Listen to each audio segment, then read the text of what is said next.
Hi friends, welcome to Vidya Sivaram channel. இன்றைக்கி வந்து chocolate கேக்கும் க்ரீமும் எப்படி செய்கிறதுன்னு பார்த்துக்கலாம். ஸோ வாங்க எப்படி வீடியோக்குள்ளே போயிடலாம். வீடியோவை ஸ்கிப் பண்ணாமல் பாருங்கள், அப்போ தான் நான் கடைசி வரைக்கும் சொல்லியிருக்கேன் எல்லாமே தெரியும்.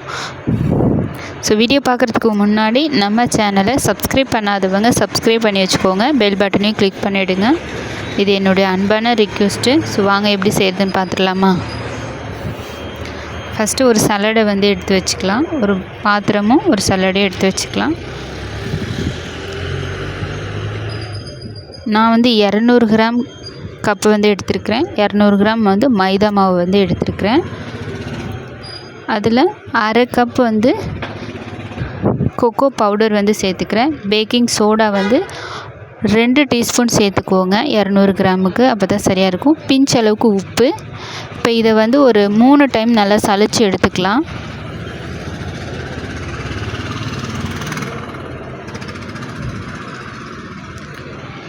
அப்போ தான் நல்லா பொருளெல்லாம் வந்து பார்த்திங்கன்னா எல்லாமே ஒன்றா நல்லா மிக்ஸ் ஆகி வரும். இப்போ பார்த்திங்கன்னா 3 டைம் நல்லா சலிச்சு எடுத்தாச்சு. இப்போ இது ஓரமாக இருக்கட்டும். இப்போ நம்ம கேக்கு வந்து ஃபஸ்ட்டு ஒரு டீஸ்பூன் நெய்யை இந்த மாதிரி தடவி எடுத்து வச்சிடலாம். நீங்கள் எந்த கேக் டின்னில் வந்து செய்ய போகிறீங்களோ அந்த பாத்திரத்தில் வந்து எடுத்து வச்சுக்கோங்க. இப்போ நான் 4 முட்டை எடுத்திருக்கேன். மஞ்சள் கரு வெள்ளை கரு ரெண்டுமே சேர்த்துட்டு தான் எடுத்திருக்கேன். 1 டீஸ்பூன் வந்து வெனிலா எசன்ஸ் வந்து சேர்த்துக்கலாம். இப்போ அதே 200 கிராம் சர்க்கரை வந்து சேர்த்துட்டு இப்போ இதை நல்லா பீட் பண்ணி எடுத்துக்கலாம். ஒரு க்ரீமியான கன்சிஸ்டன்சிக்கு வந்து வரணும். அது வரைக்கும் நல்லா ஒரு பீட் பண்ணி எடுத்துக்கலாம்.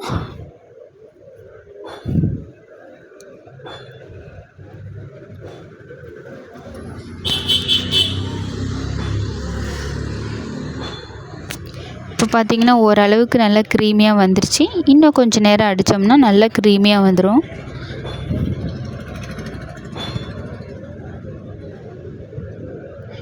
இப்போ பார்த்திங்கன்னா நல்லா க்ரீமியாக வந்துருச்சு. இந்த அளவுக்கு நல்லா க்ரீமியாக இருந்தால் போதும். இப்போ அதே கப்பில் அரை கப் வந்து வாசனை இல்லாத எந்த எண்ணெய் வேணால் பிடித்துக்கலாம். உங்களுக்கு நெய்யெல்லாம் பிடிக்கும்னா கூட நெய்யை உருக்கிட்டு சேர்த்துக்கலாம். ஸோ அதையும் சேர்த்துட்டு நல்லா பீட் பண்ணி எடுத்துடலாம். இப்போ பேட்டர் வந்து இந்த மாதிரி தான் இருக்கும். இப்போ நம்ம மிக்ஸ் பண்ணி வச்சுருக்கிற மாவு வந்து சேர்த்துடலாம். இப்போ நம்ம கேக் மாவு சேர்த்ததுக்கு அப்புறமா ஒரே டைரெக்ஷனில் வச்சு நல்லா மிக்ஸ் பண்ணிக்கலாம். கட்டிகள் இல்லாமல் நல்லா கலந்து விட்டுறலாம்.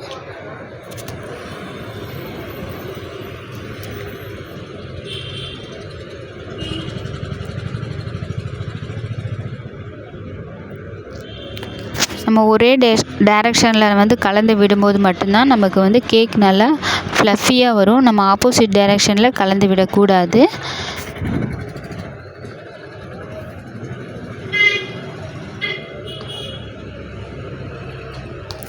உங்களுக்கு மாவு வந்து ரொம்ப அந்த கேக்கோட பேட்டர் வந்து ரொம்ப கெட்டியாக இருக்குது அப்படின்னா நீங்கள் வந்து கொஞ்சமாக பால் சேர்த்துக்கலாம்.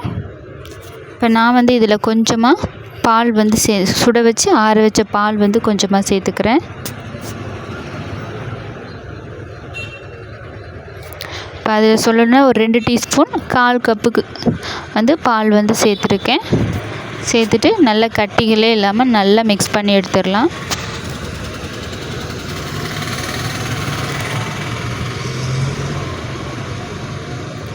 இப்போ கேக்கோட பேட்டர் பார்த்திங்கன்னா இந்த மாதிரி தான் இருக்கணும். இதுதான் சரியான பக்குவம்.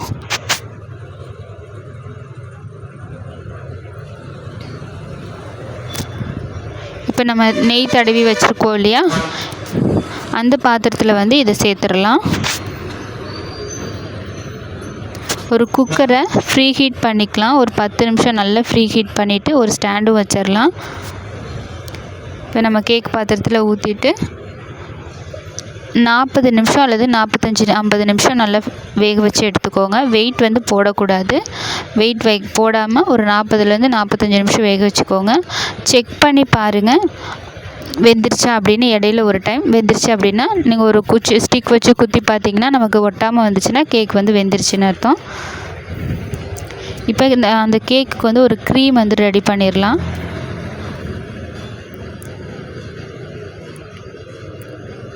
இப்போ நான் வந்து ஃப்ரெஷ் க்ரீம் வந்து கொஞ்சமாக எடுத்துருக்கிறேன். இது வேறு ஒன்றும் இல்லை, பாலாடை தான் ஃப்ரெஷ்ஷாக கொஞ்சம் இருந்தது, அதனால் நான் அதை எடுத்துருக்கிறேன். அப்புறம் பார்த்திங்கன்னா விப்பிங் க்ரீம் பவுடர் வந்து 200 ml எடுத்துக்கிறேன், 200 கிராம் வந்து எடுத்துக்கிறேன். அதே 200 கிராம் அளவுக்கு பால் வந்து சுட வச்சு ஆற வச்ச பால் வந்து சேர்த்துக்கிறேன். நான் இந்த இந்த பாத்திரத்திற்கு அடியில் பார்த்திங்கன்னா நான் நல்லா ஐஸ் கட்டி வந்து சேர்த்துருக்கேன், சில்லுன்னு இருக்கட்டும்னு. நம்ம விப்பிங் க்ரீம் வந்து செய்யும்போது பார்த்திங்கன்னா நமக்கு அந்த பீட்டரும் அந்த ஸ்டீல் வந்து பீட்டரில் இருக்க ஸ்டீலு, இந்த பாத்திரம், பால் எல்லாமே சில்லுன்னு இருக்கணும். 1 டீஸ்பூன் வெனிலா எசன்ஸ், ஒரு 4 டீஸ்பூன் சுகர் வந்து ஆட் பண்ணிக்கலாம். விப்பிங் க்ரீமில் வந்து ஆல்ரெடி சுகர் இருக்கும், இருந்தாலும் நமக்கு கொஞ்சம் கம்மியாக இருக்கிறது போல் இருக்கும், அதனால் ஒரு 4 டீஸ்பூன் சேர்த்துக்கலாம். இந்த மாதிரி நல்லா பீட் பண்ணி எடுத்துக்கலாம். கொஞ்ச நேரம் அடிக்க நமக்கு சுகர்லாம் நல்லா மெல்ட் ஆகிட்டு அதுக்கப்புறம் நல்லா க்ரீமியாக நல்லா திக்காக வந்துடும். உங்களுக்கு தேவைப்பட்டால் இப்போ இன்னும் திக்காக வேணும் அப்படின்னா கொஞ்சம் நேரம் ஒரு 10-15 நிமிஷம் ஃப்ரிட்ஜில் நல்லா கூல் பண்ணிவிட்டு அதுக்கப்புறமா எடுத்து பீட் பண்ணிங்க அப்படின்னா இன்னும் நல்லா ஸ்டிக்கியாக அப்படியே நிற்கும். க்ரீம் நல்லா இன்னும் ஸ்டிக்கியாக இருக்கும். இப்படி எடுக்கும்போது கீழே விழக்கூடாது. ஸோ இதுதான் சரியான பக்குவம்.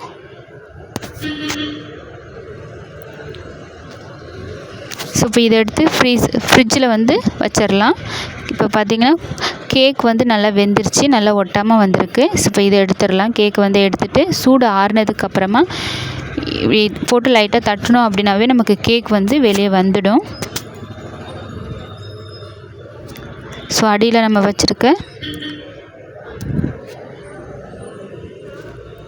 பட்டர் ஷீட்டை வந்து ரிமூவ் பண்ணிடலாம்.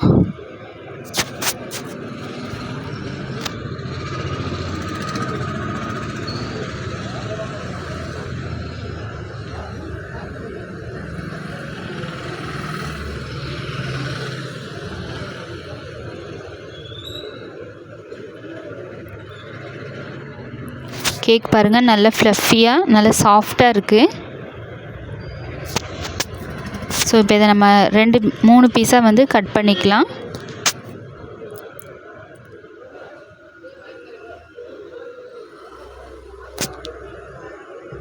நான் ஒரு லெவலாக இருக்கணுங்கிறதுக்காக அந்த நடுவில் இருக்க இந்த பீஸை மட்டும் கட் பண்ணி எடுத்துடுறேன். கட் பண்ணிவிட்டு ஒரு பீஸாக நான் கட் பண்ணுறேன். உங்களுக்கு தேவைப்பட்டால் 2 பீஸாக கூட கட் பண்ணிக்கலாம்.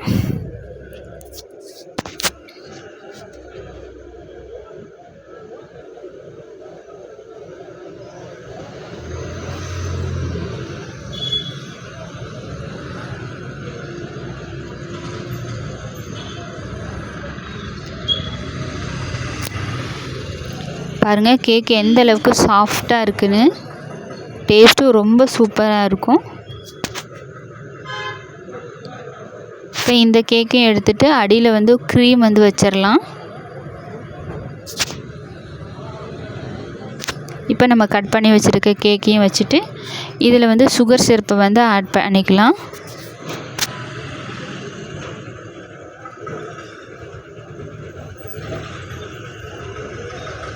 உங்களுக்கு எந்த அளவுக்கு ஜூஸியாக வேணுமோ அதுக்கு தகுந்த மாதிரி நீங்கள் நிறையவோ குறைவாகவோ அல்லது அதிகமாகவோ சேர்த்துக்கலாம்.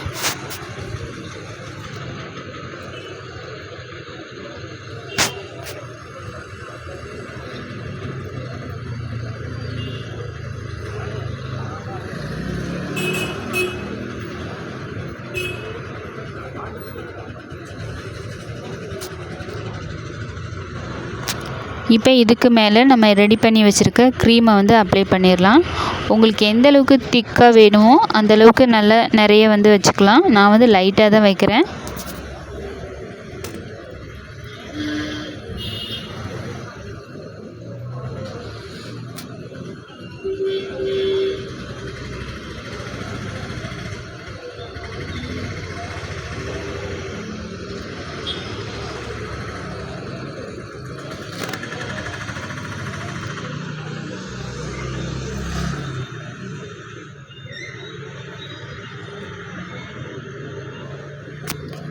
செகண்ட் லேயர் வந்து வச்சுட்டு அதுலேயும் சுகர் சிரப்பை ஆட் பண்ணிக்கலாம்.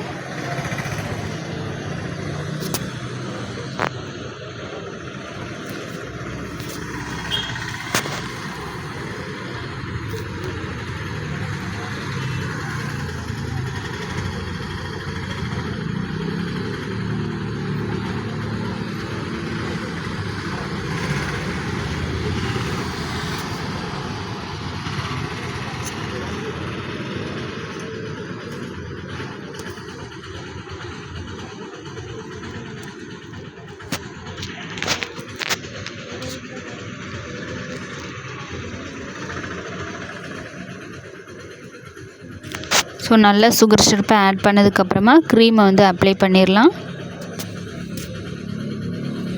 உங்களுக்கு க்ரீம் வந்து எந்த அளவுக்கு வேணுமோ அதுக்கு தகுந்த மாதிரி அப்ளை பண்ணிக்கோங்க. அதுமாரி டெக்கரேஷனும் அவங்கவுங்க விருப்பத்துக்கு தகுந்த மாதிரி டெக்கரேஷன் பண்ணிக்கலாம்.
நான் வந்து இதுக்கு மேலே ஒரு டைரி மில்கை வந்து பொடியாக கட் பண்ணிவிட்டு இந்த மாதிரி சேர்த்துக்கிறேன்.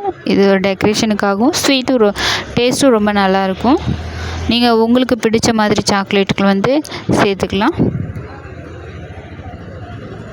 ஸோ அவ்வளோதான் ஃப்ரெண்ட்ஸ், நல்ல சுவையான சாக்லேட் கேக் க்ரீமோடு ரெடி ஆயிடுச்சு. ரொம்ப சூப்பராக இருக்கும். நீங்களும் ட்ரை பண்ணி பாருங்கள். வீடியோ பிடிச்சிருந்தால் லைக் பண்ணுங்கள், ஷேர் பண்ணுங்கள். மறக்காமல் நம்ம சேனலை சப்ஸ்கிரைப் பண்ணி வச்சுக்கோங்க. அப்போ தான் நான் போடுற வீடியோலாம் உங்களுக்கு நோட்டிஃபிகேஷனாக வரும். ஸோ இதே மாதிரி அடுத்த வீடியோவில் பார்க்கலாம். So thank you friend, thank you for வாட்சிங்.